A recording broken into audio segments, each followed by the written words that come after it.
Halo semuanya, kembali lagi di Ferdanif dan hari ini Hyundai akhirnya meluncurkan Ioniq 6 terbaru. Gokil ya.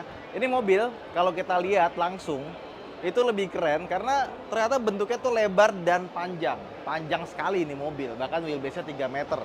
Karena dia menggunakan EGMP yang sama kayak Ioniq 5. Jadi platformnya sama. Cuman mobil ini dibanderol dengan harga yang lebih mahal dibandingkan dengan Ioniq 5 yang harganya 800 jutaan.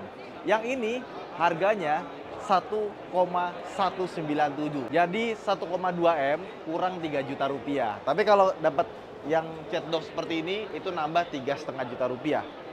Lantas kenapa harganya bisa jauh banget ya? Bedanya ya sekitar 400 juta dibandingkan dengan Ioniq 5. Karena yang pertama dia impor dari Korea, jadi kena import tax dan ada shippingnya harus dikirim, nggak dirakit di Indonesia. Dan yang kedua, yang masuk ke Indonesia itu varian yang paling tinggi. Artinya dia sudah pakai AWD, all wheel drive, jadi dia motor listriknya nggak cuma di belakang tapi ada di depan. Dan baterainya kalau Ioniq 5 itu 72 kW, yang ini 77,4. Jadi lebih besar sedikit dan range-nya itu sampai 500 km lebih. Asik ya. Jadi bedanya sekitar 50 km lebih panjang meskipun dia mesinnya penggerak roda depan belakang. Nah, kenapa bisa lebih panjang? Oke, mungkin baterainya emang dari 72 ke 77 kan nggak terlalu jauh ya. Kok bisa bedanya 50 kilo? Karena ini mobil disebutnya bukan sedan, tapi streamliner. Streamliner tuh kayak Citroen zaman dulu mungkin ya. Dan mobil ini itu ditarget sama Hyundai ketika didesain itu 0,19 untuk coefficient of drag-nya. Tapi ternyata nggak nyampe. Jadinya 0,21 coefficient of drag. Tapi tetap 0,21 itu aerodinamis banget. Biasanya rata-rata 0,29 ke atas. Makanya karena saking aerodinamisnya, mobil ini punya range yang sangat panjang. Kita lihat ke depan yuk, dari dekat. Lampu depannya, dia tetap ada parametric pixel desainnya di bagian bawah sini. Dan di atasnya ini hitam, ada 2 buah lampu proyektor bentuknya kotak. Nah, bagian depannya, ini kalau bukan warna hitam ya, ininya kelihatan nih, ada hitam di sini, glossy. Ada depannya ada 4 buah parking sensor dan di sini ada radar seperti biasa. Jadi dia sekarang punya adaptive cruise control lebih canggih karena dia bisa sampai traffic jam assist. Jadi kalau di Ioniq 5 kita berhenti, mobil depan berhenti nih. Nah, buat maju lagi kita harus pencet tombol atau injek gas, nanti dia baru ngikutin lagi mobil depannya. Kalau ini enggak, dia akan ngikutin mobil depan. Kalau depannya berhenti terus maju, dia maju sendiri, nggak perlu dipencet-pencet lagi. Dan yang kedua, dia forward collision mitigation ya, jadi buat dia berhenti otomatis ya kalau misalkan tiba-tiba ada mobil depan rem mendadak gitu ya, dia nggak cuma dari depan doang, tapi kalau misalkan lagi jalan dari sebelah kanan kiri tiba-tiba mau nabrak kita gitu kan, dia bisa ngerem secara otomatis juga. Jadi ngeremnya itu nggak cuma di depan doang, tapi buat samping kanan kiri belakang bisa juga. Belakang nggak, kanan kiri aja. Nah, terus ini kalau misalkan dia butuh udara tambahan bisa terbuka ya, terutama pas lagi charging dia kan butuh kipas yang nyala. Dia akan ngebuka. Terus kalau kita buka bagasi depannya, dia tetap punya ruang penyimpanan tapi kecil sekali. Cuma karena dia ada motor listrik di bagian depannya, dia nggak bisa terlalu dalam kayak si Ioniq 5. Ioniq 5 pun yang versi AWD, dia bagasi depannya juga nggak terlalu gede karena dia harus naik ke atas sedikit. Nah, kurang lebih seperti itu. Terus kita ke samping, peleknya sama gedenya 20 inci, cuman dia menggunakan ban yang berbeda.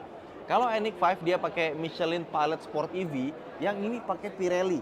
Jadi dia pakai P0 yang LE. Jadi emang khusus buat mobil listrik. Bedanya apa sih? Emang ban mobil listrik beda ya sama ban mobil biasa. Jadi karena mobil listrik itu lebih senyap, nah kita tuh kuping lebih sensitif terhadap bunyi-bunyi yang lain. Mobil listrik dia punya rolling resistance yang rendah biar range-nya panjang, dan yang kedua dia punya busa di dalamnya. Biar apa? Biar gak berisik. Termasuk di Ioniq 5 juga ada tuh.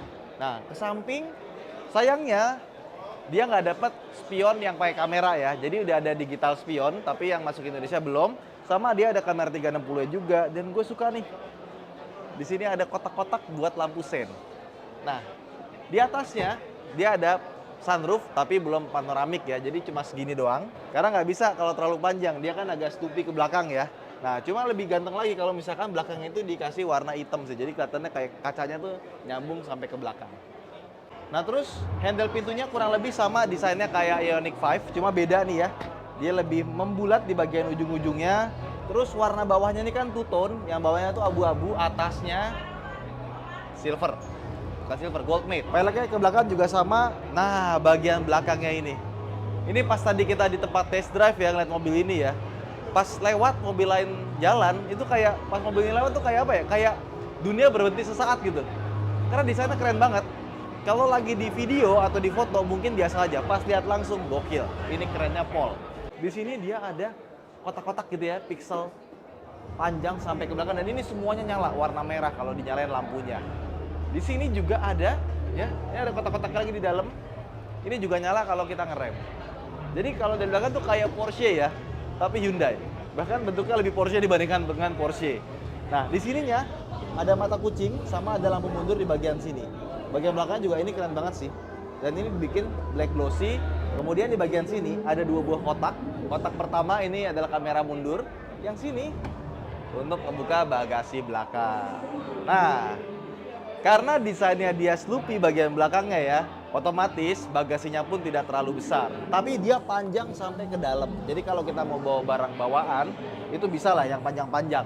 Kayak mungkin misalnya tas golf, atau kita punya koper panjang bisa dimasukin, cuma dia tidak terlalu tinggi bagasinya. Kalau dia dibikin lebih naik lagi pasti bisa tinggi sih. Cuma nanti desainnya jelek sih, kayak let's say yang bagasinya tinggi-tinggi apa sih? Vios, Honda City gitu kan, kurang enak kan dilihatnya kan. Nah, bawahnya di sini ada tempat penyimpanan sama charger.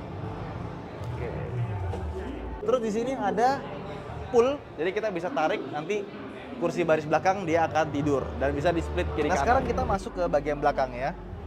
Awalnya gue pikir karena bagian belakangnya itu landai, oh pasti kepala bakal mentok. Ternyata enggak, tapi tipis. Jadi untuk 170 cm ya tinggi gue, kalau kita berdirinya begini itu aman. Tapi kalau kita tiduran agak hampir kena. Jadi kalau kalian mungkin tinggi badannya, let's say 177 gitu ya, mungkin harus agak mundur begini baru enak. Kalau gue sih aman. Dan kursinya emang dibikin agak rebah ya. Gue pikir dia bakal tegak karena kan dia belakangnya turun. Terus legroomnya ini lega banget sih tuh. Panjang banget, cuma kaki kita nggak bisa masuk ke dalam kolong kursi depan. Kecuali mungkin yang kursi depannya dinaikin ke atas sedikit. Nah, di bagian sini juga plafonnya warna hitam, kacanya cuma sampai sini aja. Di sini ya, ini sih door trimnya keren banget ya. Emang bagian sini tuh plastik ya. Jadi bukan yang empuk-empuk, tapi di bagian sininya empuk semua sampai ke belakang. Ada heated seatnya, terus ada tempat buat naruh smartphone ya di sini. Sama ini bisa buat speaker sampai bawah sini ada speakernya juga. Terus di sini ada tempat penyimpanan yang warnanya transparan. Jadi kalau kita naruh barang gitu kita nyalain, misalkan HP kita nyala tuh ya. Tuh, kelihatan di sini. Tuh, lucu ya. Terus di sini ada AC-nya buat bagian belakang sama ada charger HP dari USB Type-C. Dan seperti halnya mobil listrik yang lainnya, dia punya colokan nih buat listrik di rumah. Jadi kita kalau misalkan punya laptop atau apa mau dicas tinggal colokin di sini. V2L ya. Termasuk dia V2L bisa ke belakang, sama di belakangnya ini. Oh nih subwoofernya di bagian sini ternyata nih. Tuh ini speaker semua ya. Cuma sayangnya ya dia nggak punya sunshade, jadi nggak bisa dapat privacy lebih kalau kita di belakang. Kalau ditambahin sunshade depan sini sama belakang itu kayaknya perfecto sih. Soalnya belakangnya ini lega banget. Jadi kalau misalkan perusahaan ini direkturnya pakai Ioniq 5, direktur utamanya pakai apa gitu kan? Langsung 1,4 M kan jauh. Nah, Ioniq 6 ini bisa dipilihan kalau misalkan ada sunshade-nya, tapi nggak ada. Oke, sekarang kita ke bagian depan. Nah, sekarang kita masuk ke bagian depannya, dan tadi kita belum sebutin mesinnya ya. Jadi mesinnya AWD depan belakang, ada motor listriknya, tenaga totalnya 326 PS, dan torsinya 600 Nm. 0 ke 100 hanya dalam waktu 5 detik saja. Wow.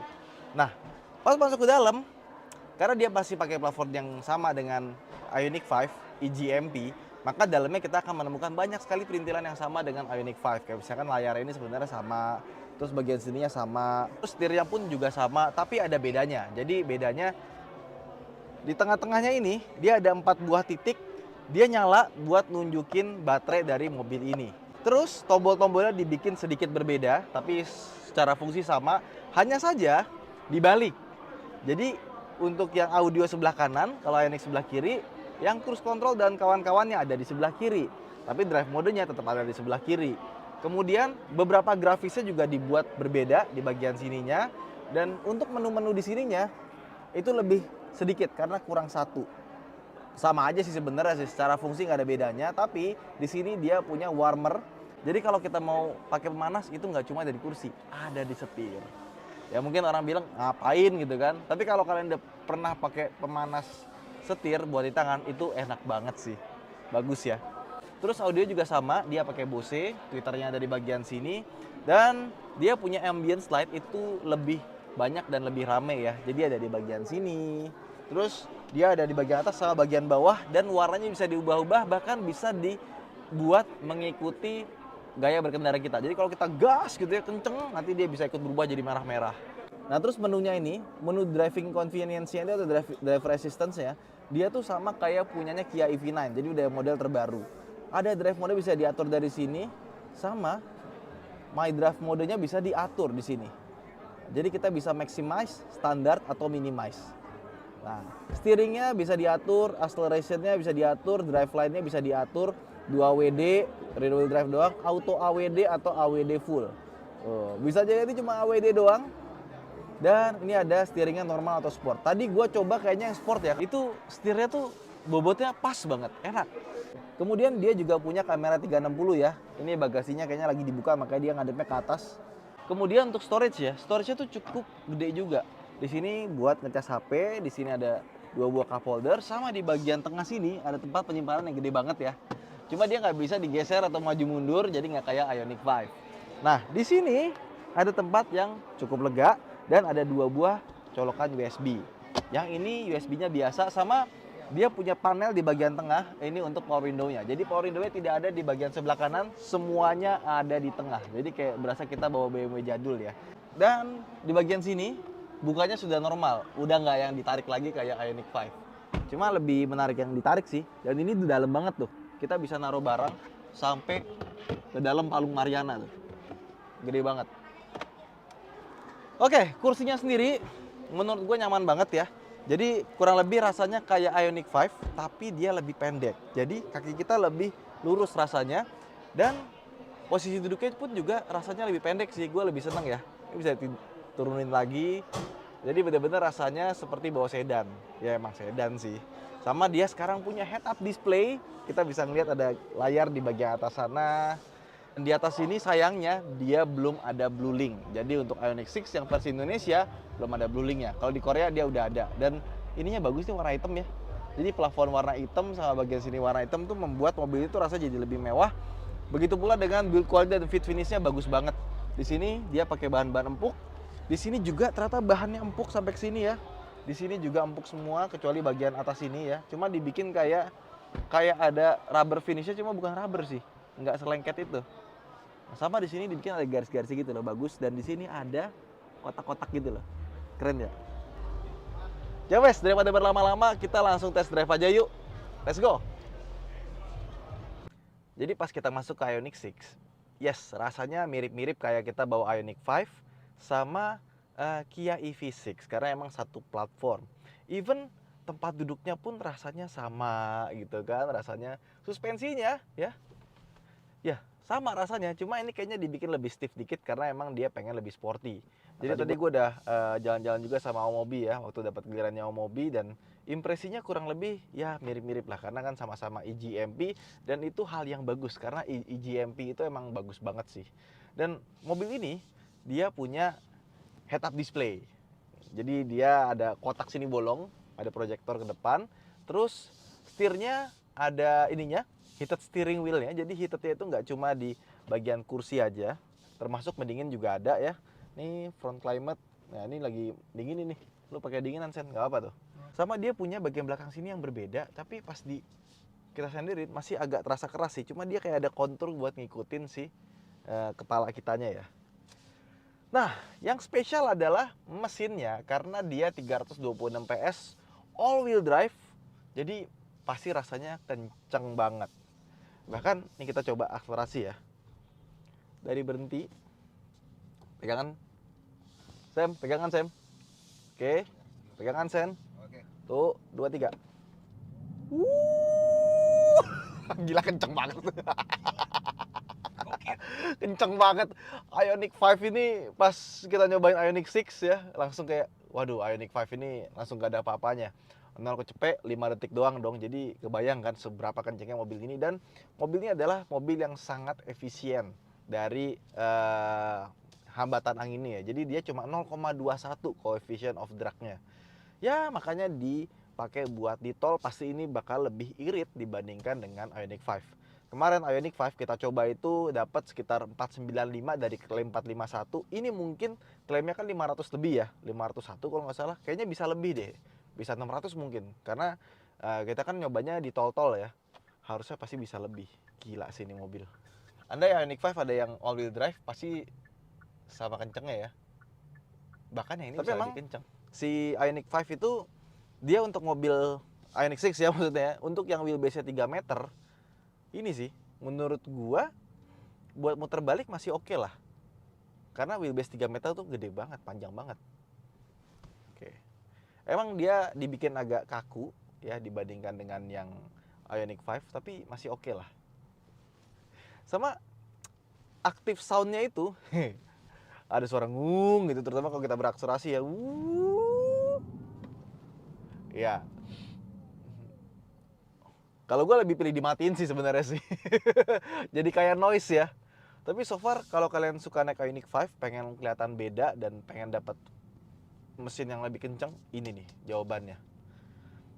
Peredaman kabin juga terasa bagus sama kayak Ioniq 5. Dan juga yang gue paling seneng sih posisi duduknya ya. Dia lebih rasanya sedan gitu. Kakinya tuh nggak terlalu turun, masih agak naik gitu. Ya, sama interiornya jadi keren banget gitu. Abis lihat Ioniq 5 ke Ioniq 6, interior keren banget, tapi sayang dia nggak dapet yang varian pakai spion elektrik ya. Bukan spion digital, sorry. Kalau spion digital ini sayapnya ini jadi layar buat kamera. Wah, keren banget tuh. Tapi ini udah cukup sih. Ini ya, ini masih 87%, masih ada 393 kilo range-nya. Panjang banget. Kita ubah ke mode eco, langsung berubah jadi 418. Gas lagi. Wah. Kerasa sih pas ubah ke mode eco ya, jadi lebih lambat tapi masih kenceng. Masih kenceng. Wah, gila. Asik sih. Lagi-lagi Hyundai merusak harga mobil listrik ya. Kayak gini 1,197. Kalau merek lain udah 1,4 harganya. Range-nya 500 lagi. Wah, gila. Asik ya. Cuma harusnya ini mobil bisa lebih empuk lagi, karena yang di varian test drive ini gua cek ya, dia itu TPMS-nya ketinggian 4746, idealnya mungkin 3334 ya. Kalau 3334 gua rasa pas dicoba pasti lebih empuk lagi. Nanti gue bilangin Hyundai deh buat unit test drive ini dikurangin tire pressure-nya. Oke, so far gua nggak bisa banyak bicara lagi karena kita nyobain di tempat terbatas. Kalau kita coba di tempat yang lebih luas, itu pasti lebih enak. Kita pinjam lah beberapa hari. Ya, itu aja mungkin vlog kita kali ini. Ioniq 6 itu sangat impresif sih. Cuma karena dia bukan buatan Indonesia, tentu harganya jadinya mirip-mirip kayak mobil listrik lain di kelasnya. Kayak misalkan BZ4X. Atau yang 1,4 M apa? Kia EV6 gitu ya. Gua pikir harganya ini bisa sampai 1,4. Ternyata dia lebih murah 200 juta dibandingkan dengan saudara kembarnya yang punya kelengkapan hampir sama lah kayak si Ioniq 6 ini. Itu aja mungkin vlog kita kali ini. Gimana pendapat kalian soal Hyundai Ioniq 6?